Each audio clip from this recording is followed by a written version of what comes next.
ఈ వీడియో చూసే ముందు మిగతా 2 పార్ట్స్ చూసి అప్పుడు ఈ వీడియో చూడండి. మీకు ఈ కథ పూర్తిగా అర్థమవుతుంది. విజయ్, డాక్టర్ ఇషాంత్, డాక్టర్ రాములు ముగ్గురు కలిసి పడగొట్టిన బంగ్లా దగ్గరికి వస్తారు. ఆ నేల మొత్తం కూలిన పెంకులతో విరిగింది. రాడ్డులతో మొత్తం డస్ట్గా ఉంది.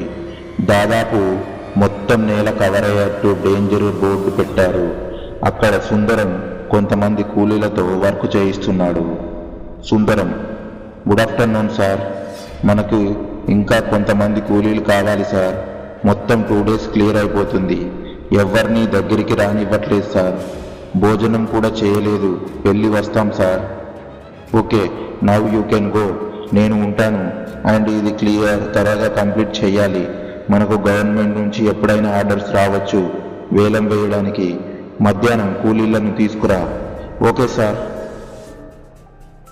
చూస్తున్నారా సార్, బంగ్లానే అస్సలు ఇన్ని అనర్థాలకు ఈ బంగ్లానే కారణం. ఇక్కడ ఎప్పుడు చీకటిగా ఉంటుంది. నాకు కామారెడ్డికి ట్రాన్స్ఫర్ అయిన కాన్నుంచి నేను 2 days కోసారి 3 days కోసారి యాక్సిడెంట్ అయ్యేవి. ఇక్కడ చాలామందిని సేవ్ చేసేవాళ్ళం, కానీ చనిపోయే వాళ్ళ సంఖ్య ఎక్కువగా ఉండేది. పెట్రోలింగ్లో భాగంగా యాక్సిడెంట్ పాయింట్ బోర్డు కూడా ఏర్పాటు చేశాం. అయినా చాలా యాక్సిడెంట్లు జరిగేవి. ఇక్కడ కావాలని చేస్తున్నారా లేక ఏదైనా వింతనా అని నా పెట్రోలింగ్ ముమ్మరం చేశాం. అయినా ఎలాంటి క్లూ దొరకలేదు. చూడండి విజయ్, ఆనంద్కి మతి స్థిమితం అయ్యే వరకు మనం దీన్ని కనిపెట్టలేం అంటాడు రామ్. తనకి క్యూర్ అయ్యే వరకు మనకు చాలా టైం పడుతుంది. మరి అంతవరకు ఆగాల? లేదు ఇషాంత్, ఇది నా డ్యూటీ, నేను తెలుసుకుంటాను. అయినా మిమ్మల్ని పిలిచింది వేరే పని మీద. రండి, వచ్చి ఇలా కూర్చోండి అని టేబుల్ చూపిస్తాడు విజయ్. ముగ్గురు వెళ్ళి చైర్లో కూర్చుంటారు. ఈ బంగ్లా దగ్గర చాలా విచిత్రాలు జరిగాయి. వాటిని మీరు నమ్మాలి, ఎందుకంటే జరిగిన ప్రతిదానికి ఐ విట్నెస్ నేను. ఏంటి విజయ్? ఇద్దరు ఆతృతగా అడుగుతారు. నిజానికి ఆనంద్ పిచ్చోడిలా మారడానికి కారణం శేషయ్యనే అనుకున్నాను, కానీ యాక్సిడెంట్ వేరేలా జరిగింది. కానీ తను చనిపోయాడు కదా. అవును, అరవింద్ ఎవరో కాదు, నా బెస్ట్ ఫ్రెండ్, చాలా మంచి వ్యక్తి. ఇద్దరం క్లాస్మేట్స్ కూడా. మాది కరీంనగర్, బాల్యమంతా అక్కడే గడిచింది. తనకి బెస్ట్ ఫోటోగ్రాఫర్ కావాలనేది కోరిక ఉండేది. అలాగే మంచి ఫోటోగ్రాఫర్ అయ్యాడు. పై చదువుల వాళ్ళు మేము విడిపోయాం. నాకు కామారెడ్డిలో పోస్టింగ్ వచ్చింది. అప్పటి నుండి మళ్ళీ ఎప్పుడు కూడా ఎదురుపడలేదు. తన గురించి ఎంక్వైరీ చేద్దామనుకున్నాను, కానీ డ్యూటీలో పడి మర్చిపోయాను. 1 week బ్యాక్ నేను ఇదే రూట్లో వెళ్తుండగా సడన్గా నా కార్కి అని ఆగిపోయాడు. చెప్పండి విజయ్. నేను కారు దిగి వచ్చి చూసేసరికి చాలా కంగారుగా, టెన్షన్గా, ఆయాసంగా ఉన్నాడు. భయపడుతూ నన్ను గట్టిగా పట్టుకొని వదట్లేదు. నేను షాక్ అయ్యి, ఏంట్రా ఇంత నైట్ పూట ఇక్కడేం చేస్తున్నావు, అసలు ఏమైపోయావు ఇన్ని రోజులని అడిగా. తను వాటర్ తాగి బంగ్లాలో జరిగిన విషయం మొత్తం చెప్పాడు. ఎవరో కొట్టడానికి వచ్చారు అని, తను పారిపోయి వచ్చానని కంగారుగా చెప్పాడు.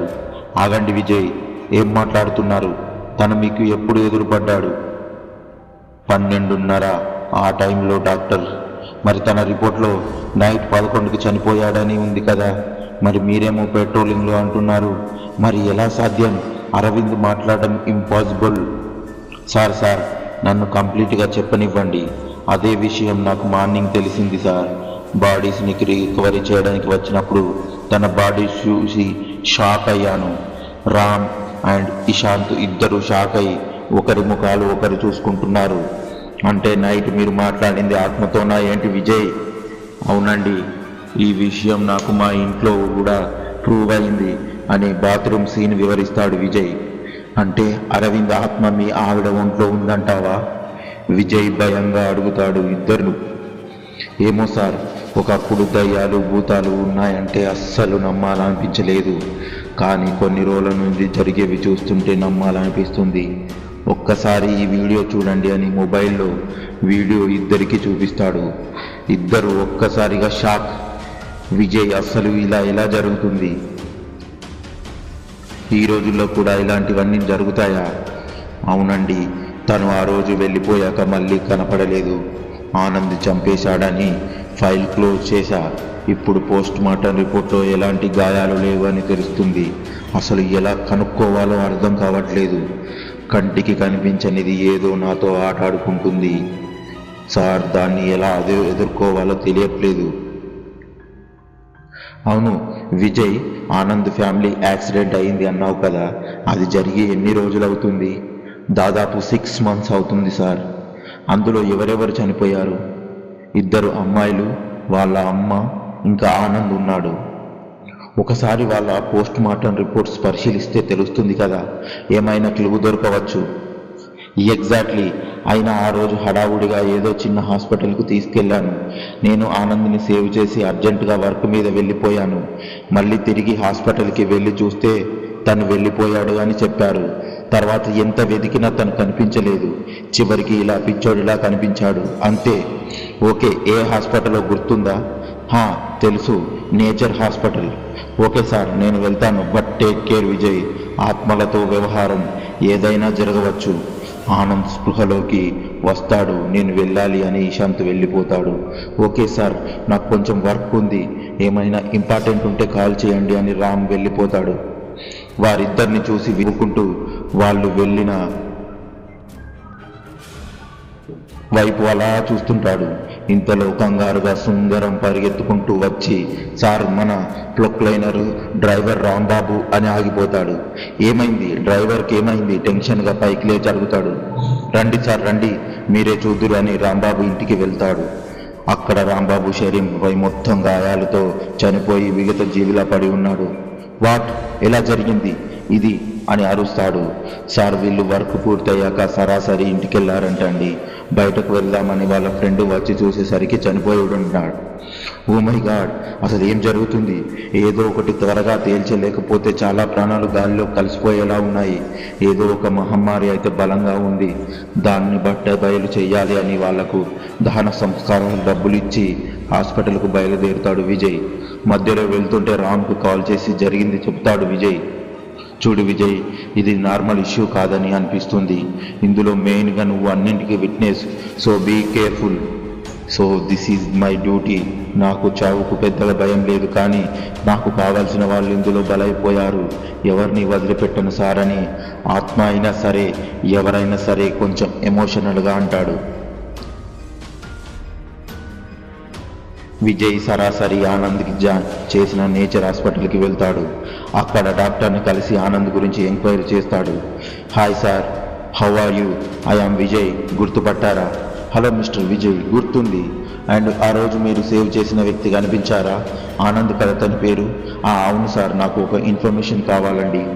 చెప్పు విజయ్, ఏంటో? ఆ రోజు ఆనంద్తో పాటు చనిపోయిన బాడీస్ని తీసుకువచ్చాం కదా, వాళ్ళ పోస్ట్ మార్టం డీటెయిల్స్ కావాలండి. ఓకే మిస్టర్ విజయ్, నేను చూస్తాను.